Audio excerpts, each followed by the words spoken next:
A black virgin girl found the wandering mountain man collapsed in the wasteland beneath the scorching sun and offered him the chance to become the father of her new bloodline. "You're dying out here," she whispered, pressing water to his cracked lips. "But I can give you purpose." The townsfolk of Copper Ridge had always sneered at the trembling girl's impossible dreams, certain she'd end up broken or dead like every other colored woman who dared reach beyond her station. The mountain man carried war ghosts and a death wish, drifting between settlements like smoke. Yet when their paths crossed in that desolate place, something shifted, her calculated proposition promising salvation for both their damned souls. But hidden beneath her desperate offer lay stakes that could either forge a sanctuary for the abandoned or destroy everyone she'd sworn to protect. Will two outcasts defy a world determined to crush them? Or will their fragile alliance crumble under society's merciless weight? Before we continue, comment where you are tuning in from. Perhaps we will publish a story there. The dust never settled in Copper Ridge. It clung to everything like the whispers that followed Zelia Freeman through the crooked streets. She kept her eyes down, basket clutched tight, as she made her morning rounds to the general store. "That girl's got ideas above her station," muttered Mrs. Henderson, loud enough for half the street to hear. "Ever since old Freeman took sick, she's been acting mighty peculiar." Zelia's fingers tightened on the basket handle. 3 months had passed since Mr. Freeman's death, 3 months of suspicious stares and hushed conversations. The townsfolk watched her every move, waiting for her to stumble back into the place they'd carved out for her kind. Sheriff Brennan stepped off the boardwalk, blocking her path. His badge caught the morning light as he looked her up and down with calculating eyes. "Heard you've been asking questions at the land office." "Mr. Freeman left me some papers to sort through." Zelia's voice stayed steady despite the tremor in her chest. "Just trying to understand his affairs." Mighty strange affairs for a colored girl to be handling. Brennan spat into the dirt near her feet. "Folks are starting to wonder what kind of arrangement you had with that old man." Heat flushed Zelia's cheeks, but she held her tongue. Let them wonder. Let them whisper.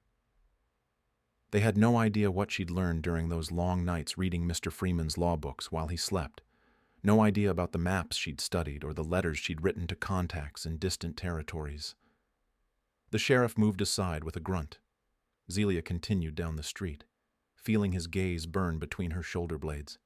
Every step forward felt like walking through quicksand, but she'd come too far to sink now.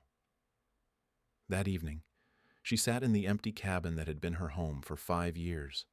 Lamplight flickered across the legal documents spread on the wooden table. Mr. Freeman's will, land deeds, bank notes, the inheritance papers that would change everything if she could find the right partner to make her plan work. The saloon across the street erupted in another round of shouting. Zelia glanced up from her papers as a chair crashed through the window. A man stumbled out the door, followed by 2 others ready to continue whatever fight had started inside. "We don't want your kind here," one of them snarled. "Move along before things get ugly." The stranger straightened slowly. Even in the dim light, Zelia could see the dangerous stillness in his posture. This wasn't a man who backed down from fights. His clothes marked him as a drifter, probably a former soldier by the way he held himself. Another lost soul wandering the territories. "I paid for my drink same as anyone. Your money's no good here." The local man shoved him hard. "Now get." The stranger's hand moved toward his hip, then stopped. Something in his eyes shifted from anger to exhaustion. Without another word, he turned and walked into the darkness beyond the town's edge. Zelia watched him disappear into the wasteland. Men like that didn't usually last long out there without water or shelter. The desert had a way of claiming the hopeless ones. She looked back at her documents. Time was running out. Sheriff Brennan's questions were getting bolder. The banker had started asking uncomfortable questions about her inheritance. Soon they'd find excuses to take everything away from her, just like they always did to people who looked like her. But not if she moved first. The next morning, Zelia packed a small bag with water and supplies. She told the few neighbors who still acknowledged her existence that she was visiting relatives in the next county. Let them think what they wanted. She had more important business to attend to. The sun climbed higher as she followed the stranger's tracks into the wasteland. The desert stretched endlessly in all directions, broken only by scattered rocks and stubborn cacti. Most people would have turned back by now. Most people didn't have her desperation driving them forward. She found him collapsed beside a dried creek bed, his lips cracked and his skin burned red by the merciless sun. Death had come calling, and he was too tired to fight it off. Zelia knelt beside him and pressed her water canteen to his mouth. The liquid dribbled down his chin, but some made it past his parched throat. His eyes fluttered open, unfocused and confused. "You're dying out here," she whispered, helping him sit up against a boulder. "But I can give you purpose." The stranger stared at her like she was a mirage. Maybe she was. Maybe they both were. Two impossible people meeting in an impossible place where the normal rules didn't apply. "I have money," Zelia continued, her voice gaining strength. "Land, resources. But I need a partner. Someone who understands what it means to be cast out. Someone who has nothing left to lose." She pulled the inheritance papers from her bag and spread them on the ground between them. Legal documents that represented more wealth than most people in Copper Ridge would see in a lifetime. "I'm going to build something new.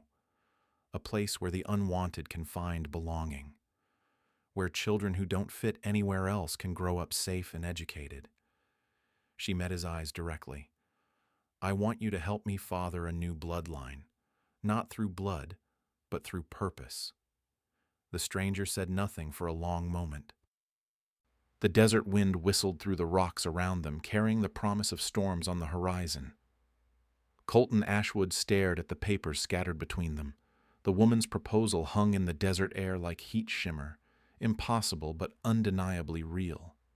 He'd expected to die in this wasteland, another casualty of his own demons.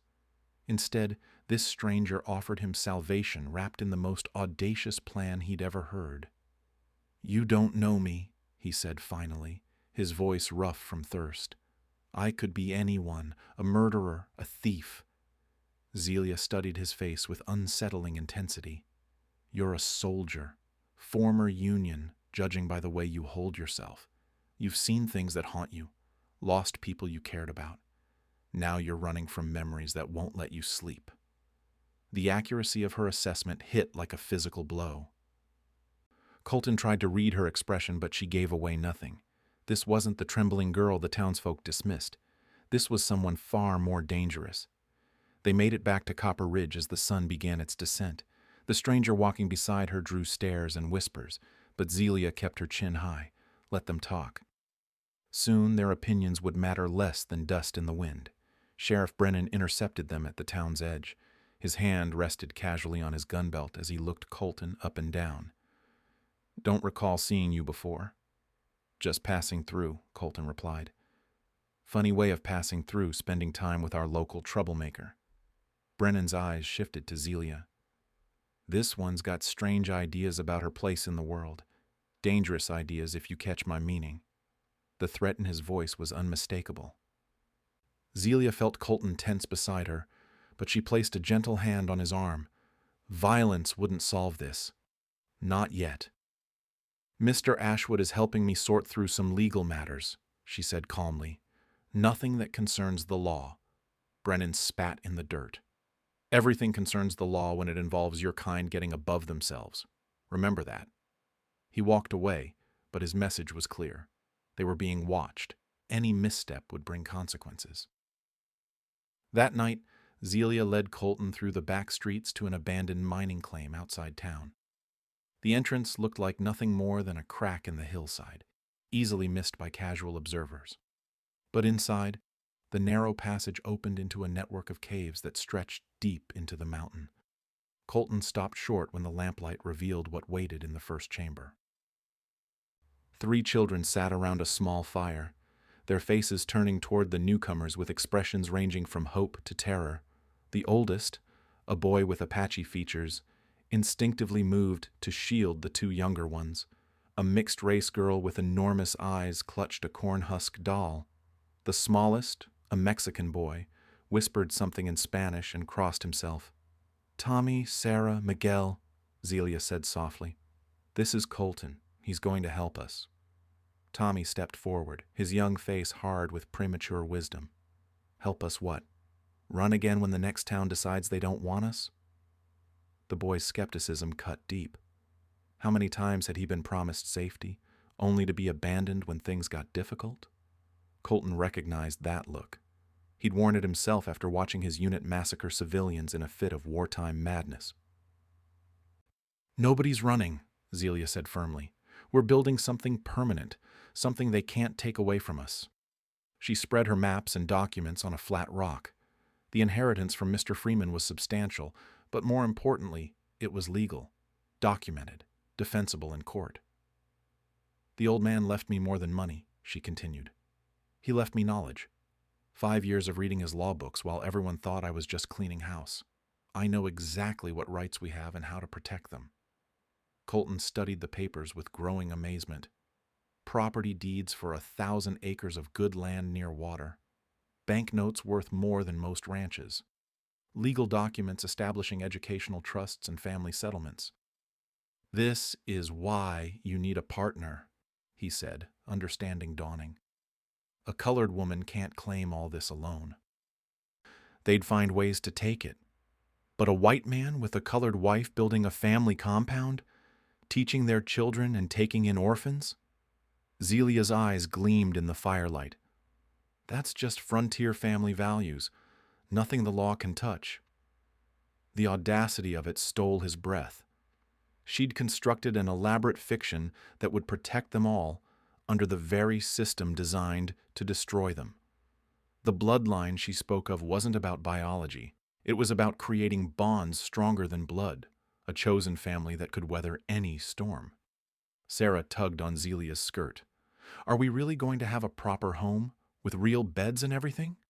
More than that, Zelia promised. You're going to have an education, books and numbers and writing. Everything you need to make your own choices in this world. Colton watched the children's faces transform with cautious hope. Tommy's suspicious mask cracked just enough to reveal the scared 8-year-old underneath. Miguel whispered what sounded like a prayer. Sarah hugged her doll tighter, as if afraid the dream might disappear. Something shifted in Colton's chest, a sensation he'd forgotten existed. Purpose. For the first time since the war, he had a reason to live that extended beyond his own survival. When do we start? He asked. Zelia's smile could have lit the entire cave. We already have. The next morning brought the first test of their partnership. Reverend Hayes stood on his church steps, Bible in hand, addressing a growing crowd of townspeople. Brothers and sisters, we face a threat to the moral fabric of our community, he declared. Unnatural arrangements that mock the sanctity of Christian marriage. Immoral partnerships that will bring God's judgment upon us all. The crowd murmured agreement. Several men nodded toward where Colton and Zelia stood watching from across the street. The trap was closing, but they were ready for it. The land stretched before them like a promise waiting to be kept. Colton surveyed the valley while Zelia checked her legal documents one final time. Water ran clear through the center, fed by mountain springs that never dried up. Fertile soil, natural windbreaks, and enough timber to build whatever they needed. Freeman's Haven, Zelia said, testing the name on her tongue. Has a good sound to it. Within a week, they'd erected the first shelter.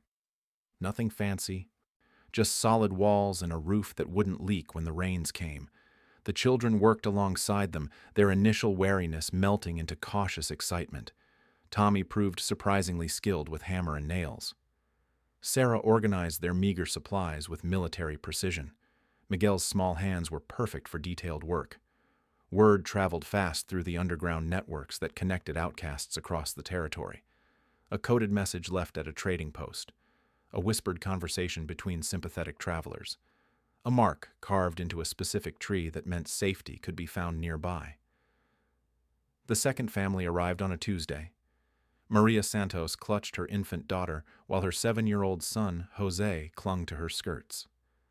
Apache raiders had killed her husband and burned their homestead. The territorial authorities offered no protection for Mexican settlers, so she'd walked 60 miles following rumors of sanctuary.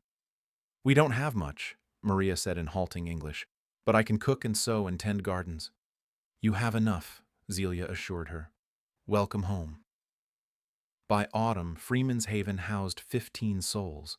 The original cave served as emergency shelter during storms, but proper buildings now dotted the valley. A communal kitchen, sleeping quarters divided by age and gender, a schoolhouse where Colton discovered his unexpected talent for teaching. The gift had lain dormant since childhood, buried under years of war and wandering. But watching Tommy struggle with letters awakened something in Colton's memory. His younger brothers and sisters gathered around the kitchen table while he helped with their lessons. The patience required to explain concepts until they clicked, the satisfaction of watching understanding dawn in their eyes. "Start with what you know," he told Tommy, who'd grown frustrated with reading primers designed for much younger children. "Tell me about tracking deer." Tommy's face brightened. Hunting was something he understood, skills passed down from his Apache grandfather before the soldiers came. "You look for signs, broken twigs, footprints in soft earth, places where they stop to drink or eat." "Reading works the same way," Colton explained. "These letters are tracks that lead to meaning. This word starts with the same sound as Tommy. Can you find others like it?" Within an hour, Tommy was sounding out simple sentences. The breakthrough came not from forcing him to memorize, but from connecting new knowledge to what he already possessed. Sarah proved gifted with numbers, her young mind grasping mathematical concepts that challenged much older students. Miguel's artistic talents emerged when given paper and charcoal. Each child revealed hidden capabilities that traditional schools would never have recognized or nurtured. But success brought scrutiny. Sheriff Brennan made increasingly frequent visits, always with some official excuse: checking tax assessments, investigating reports of livestock theft, ensuring compliance with territorial regulations that seemed to multiply weekly. "Mighty prosperous operation you've got here," he observed, watching Maria hang laundry while the children played nearby. "Makes folks wonder where all this money came from." "Legal inheritance," Zelia replied calmly. "Properly documented and registered with the territorial court." "Funny thing about documents," Brennan said. "Sometimes they go missing. Sometimes judges decide they need closer examination, especially when they involve such unusual circumstances." The threat hung between them like smoke from a distant fire. Zelia maintained her composure, but Colton saw her hands clench slightly. They were walking a tightrope, and their enemies were shaking the rope. Wade Morrison arrived the following month with a surveyor and 2 armed men. The wealthy rancher's interests had been expanding steadily across the territory, swallowing up smaller properties through legal challenges and financial pressure. "Seems there's some confusion about property boundaries," Morrison announced, his surveyor already setting up equipment. "My records show this land was promised to my development company years ago." "Your records are incorrect," Zelia responded, producing her deed. "This property was legally purchased with funds from the Freeman estate." Morrison barely glanced at her documentation. "Courts will sort it out. Meanwhile, I'm posting notice of disputed ownership. Wouldn't want you folks getting too attached to improvements you might not get to keep." The children watched from the schoolhouse windows as Morrison's men hammered warning signs into fence posts. Jose started crying, reminded of the day soldiers burned his father's farm. Sarah clutched her doll tighter, old fears surfacing despite months of safety. That evening, an unexpected ally appeared. Circuit Judge Harrison had traveled from the territorial capital on routine business, but agreed to examine their legal situation. Unlike local officials, he seemed genuinely interested in justice rather than politics. "These documents appear legitimate," he told them after reviewing everything. "The Freeman estate was properly probated. The land purchase followed all territorial requirements. But Morrison has connections in high places. He's challenging similar properties across 3 counties. "What can we do?" Colton asked. "Document everything. Keep detailed records of your educational activities, your community improvements, your compliance with all regulations. When this reaches court, and it will, you'll need proof that this is exactly what it appears to be, a legitimate settlement focused on education and family welfare."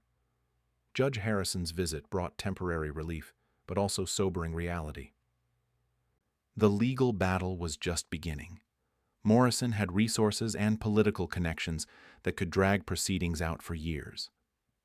Meanwhile, 15 people depended on Freeman's Haven for survival. Winter brought new challenges and new arrivals: a widowed schoolteacher fleeing creditors, 3 orphaned siblings abandoned at a mission, a freed slave family walking north toward uncertain freedom. Each addition strengthened their community but also increased their vulnerability.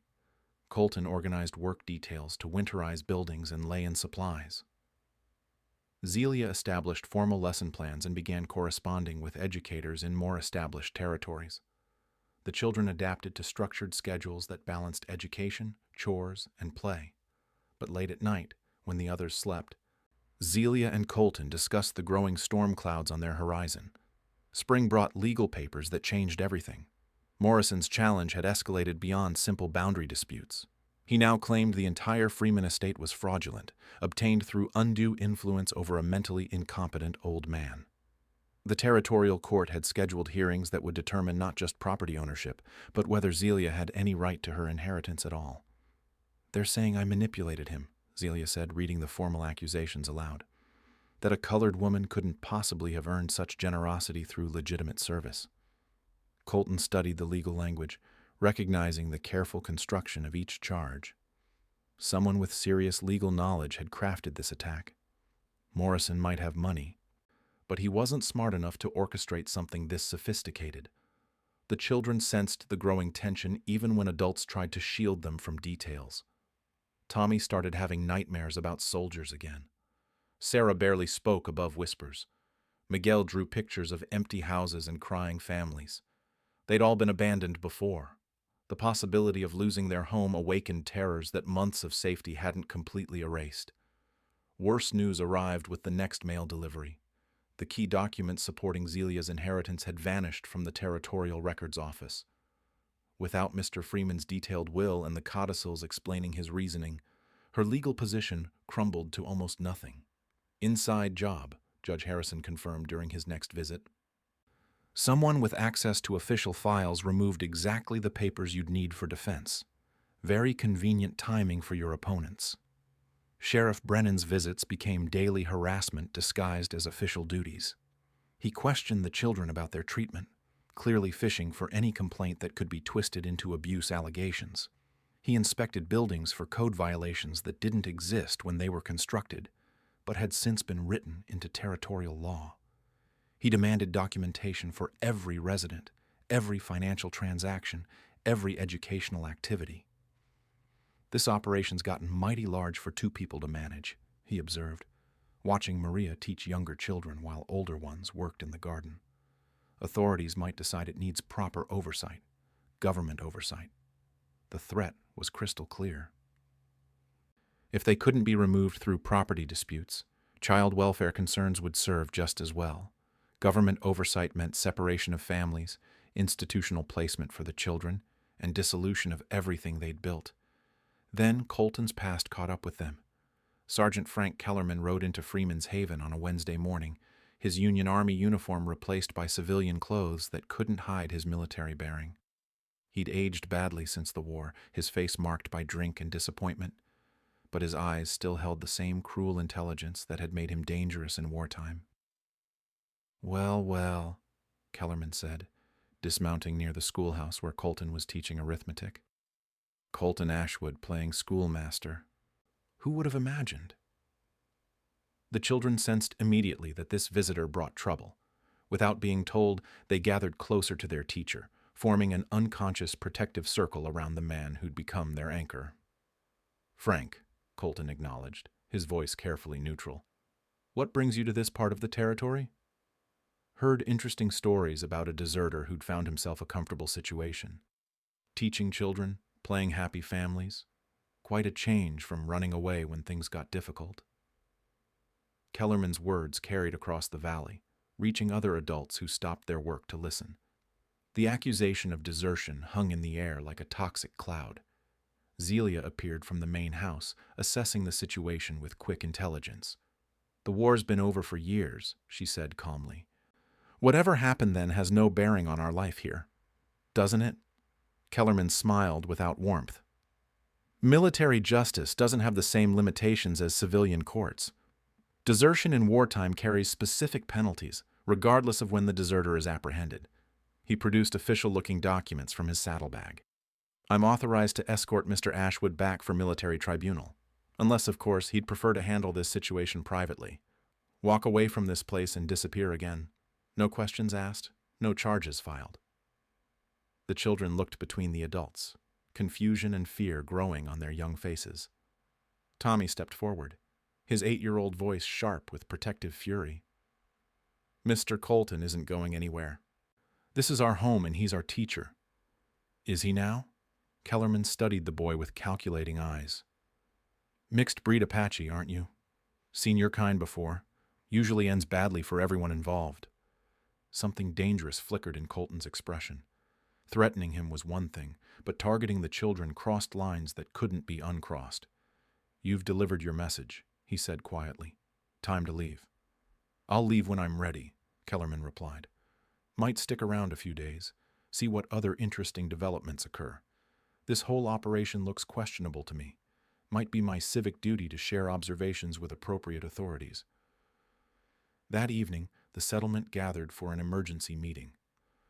News of Morrison's escalating legal challenges combined with Kellerman's arrival had created a perfect storm of threats. Financial ruin, property seizure, criminal charges, and child removal all loomed simultaneously. We could scatter, suggested Maria, bouncing her fussy baby. Take the children and disappear into Mexico or California. And live like fugitives forever? Zelia shook her head. Always running, never building anything permanent. That's not the legacy we promised these children. But if we stay and fight, we might lose everything anyway, Colton pointed out. At least if we run, we stay together. The debate continued past midnight, voices rising and falling as hope battled desperation. Some favored strategic retreat. Others insisted on making their stand here, regardless of consequences. The children listened from their sleeping quarters, their future being decided by adults who loved them but couldn't guarantee their safety. As dawn approached, Zelia made the choice that would define them all. We fight, she declared, not with guns or violence, but with law and truth and the righteousness of our cause. They want to destroy us because we represent change. Proof that their old ways don't have to be permanent. If we run, we validate their power. If we stand, we show every other family like ours that resistance is possible. The decision was made. Freeman's Haven would face its enemies in court, knowing that defeat meant the end of everything they'd built together. The territorial courthouse buzzed with tension as representatives from 3 counties gathered for what everyone knew would be more than a simple property dispute. Morrison had brought his lawyers from the Capitol, sharp-dressed men with briefcases full of carefully prepared documents. The Freeman estate's white relatives sat in the front row, their faces set with righteous indignation over what they called a stolen inheritance. Zelia entered wearing her finest dress, head high despite the hostile stares. Colton walked beside her, every inch the respectable frontier educator despite Kellerman's desertion accusations.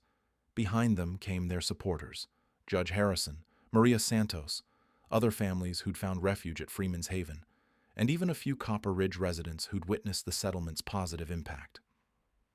The children sat in the back rows, their scrubbed faces solemn with understanding that their future hung in the balance. Tommy held Sarah's hand.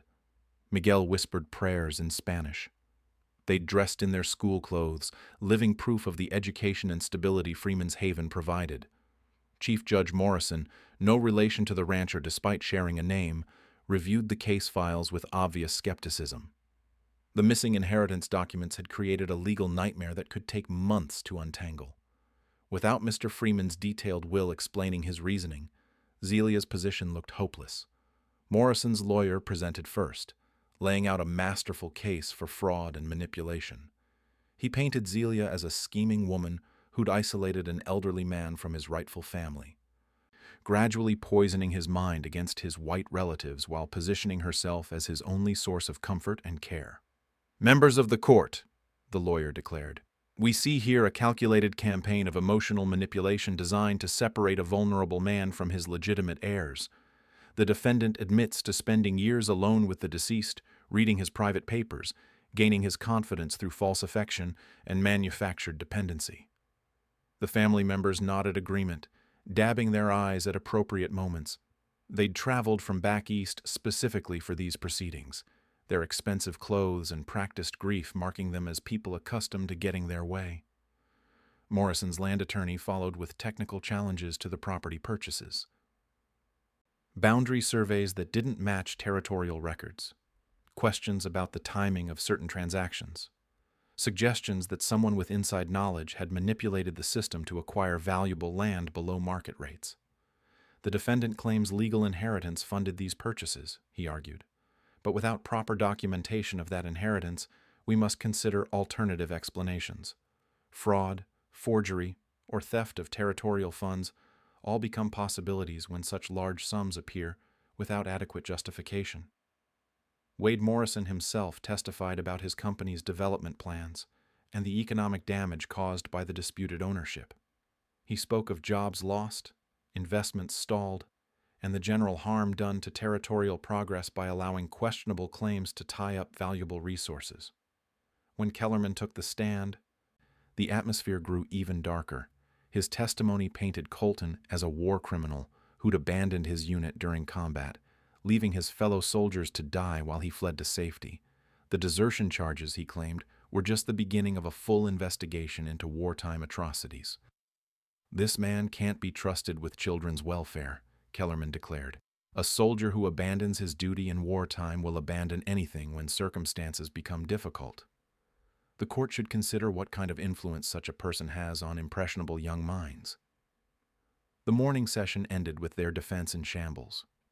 Without the missing documents, every argument looked like desperate improvisation. The inheritance appeared fraudulent. The land purchases seemed suspicious. The entire Freeman's Haven project was characterized as an elaborate criminal enterprise disguised as educational charity. During the lunch recess, Zelia sat in the courthouse garden, her composure finally cracking. Everything they'd built would be stripped away. The children would be scattered to government institutions, or worse. Colton faced military prison. She herself would likely spend years in territorial jail, assuming she avoided hanging for fraud.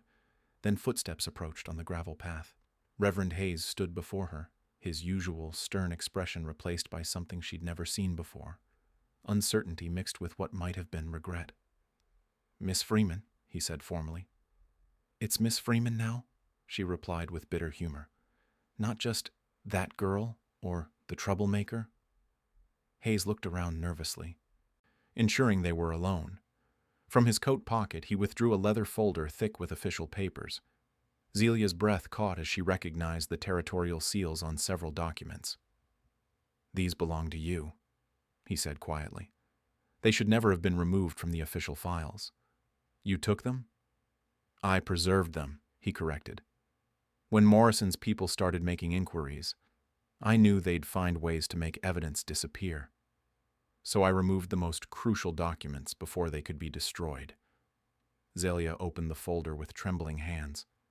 Mr. Freeman's complete will, including detailed explanations for every bequest. Letters he'd written to territorial authorities defending his decision to educate Zelia in legal matters. Bank records showing the legitimate accumulation of the inherited funds. Most importantly, a sealed letter addressed to territorial courts, to be opened only in the event of legal challenges to his estate disposition. "Why?" she whispered. "You've opposed everything we've built, called us immoral, preached against our very existence." Hayes was quiet for a long moment, his weathered face working through emotions that seemed to surprise him. "Because you're my sister," he said finally. "My half-sister, to be precise. Jonathan Freeman was our father. He told me the truth before he died, made me promise to protect you if these challenges ever came." The revelation hit like lightning. Hayes's conflicted behavior, his public opposition mixed with private restraint, suddenly made perfect sense. He'd been protecting her the only way he knew how, maintaining his social position while ensuring she received her birthright. "The afternoon session is about to begin," he said, returning to his formal tone.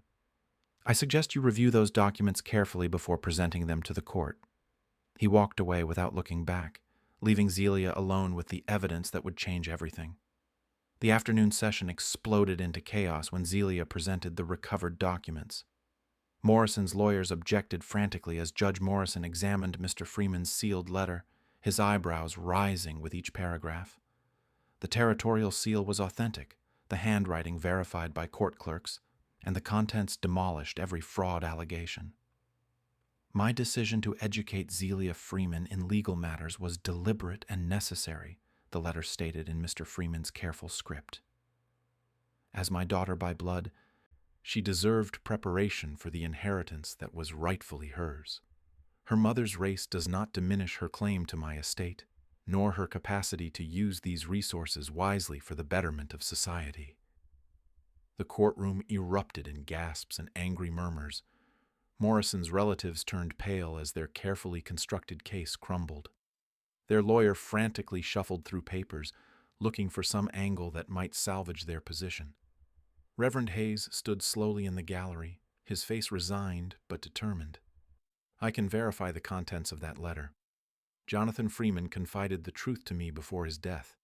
He asked me to ensure his daughter received her inheritance without interference from those who would deny it based on her mother's race." "You're saying she's your half-sister?" Judge Morrison asked. "Yes, Your Honor. A fact I've struggled with but cannot deny."